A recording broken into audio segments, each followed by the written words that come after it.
মিরপুরে দ্বিতীয় ওয়ানডে ম্যাচের আগে ফাঁকা মাঠ যেন কোথাও কেউ নেই। বাংলাদেশ প্রথম ওয়ানডে ম্যাচটা জিতেছে, তারা খুব স্বাভাবিকভাবে আজকের দিনটা বিশ্রাম নেবে। সেকেন্ড ম্যাচটা আগামীকালকেই, ফলে আজকের দিনটা বিশ্রামে টিম হোটেলেই কাটাচ্ছে বাংলাদেশ দল।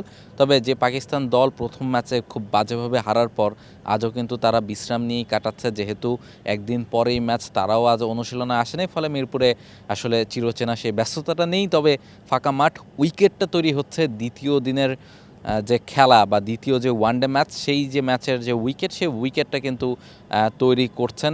কেমন উইকেট হবে তার একটা ধারণা আপনারা হয়তো বা প্রথম ম্যাচটা দেখলেই বুঝতে পারবেন, যেখানে আসলে পেস বোলাররা খুব ভালোভাবে সহায়তা পাবেন এবং ব্যাটারদের জন্য এই উইকেটে আসলে অনেক কিছুই আছে, যেটা পরে বাংলাদেশ ব্যাটিং করতে নেমে প্রমাণ করেছে। 72 ঘন্টা ময়েশ্চার লক সমৃদ্ধ লিলি বডি ওয়াশ, শিয়া বাটারের গুডনেস স্কিন রিপেয়ার করে রাখে সফট ও গ্লোয়িং।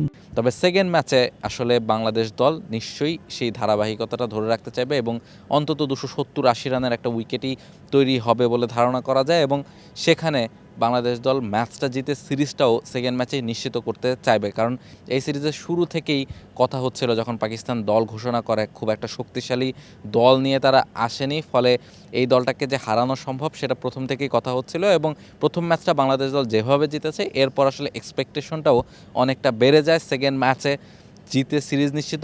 ইভেন এই পাকিস্তান দলকে আসলে বাংলাদেশ দল হোয়াইট ওয়াশ করবে, সেটাই খুব বেশি আসলে প্রত্যাশা করা হয় না, সেটা যদি হয়। ফলে সেই প্রত্যাশা নিয়েই বাংলাদেশ দল আগামীকালকে সেকেন্ড ম্যাচটাতে মাঠে নামবে, নিজেদের সিরিজটা আগামীকালকেই হয়তোবা গুছিয়ে ফেলতে চাইবে এবং একাদশে কোনো পরিবর্তন আসবে কিনা সেটাও সেকেন্ড ম্যাচের আগে একটা বড় প্রশ্ন। তবে বাংলাদেশ প্রথম ম্যাচটাতে যেভাবে খেলেছে এবং যেভাবে প্লেয়াররা পারফর্ম করেছে, তাতে আসলে সেকেন্ড ম্যাচে একাদশে হয়তোবা খুব বেশি পরিবর্তন বা একেবারেই পরিবর্তন আপনি হয়তোবা দেখবেন না।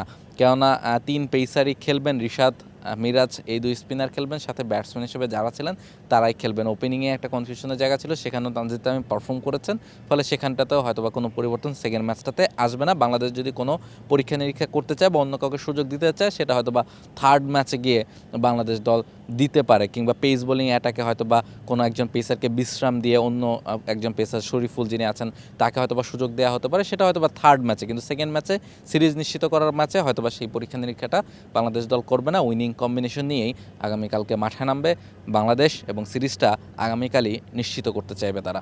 মিরপুর থেকে রাহুল রায়, T Sports. For more updates, subscribe to our YouTube channel and click on the bell icon. Follow us on Facebook and Instagram. Download T Sports app to enjoy exciting games and highlights. Visit tsports.com.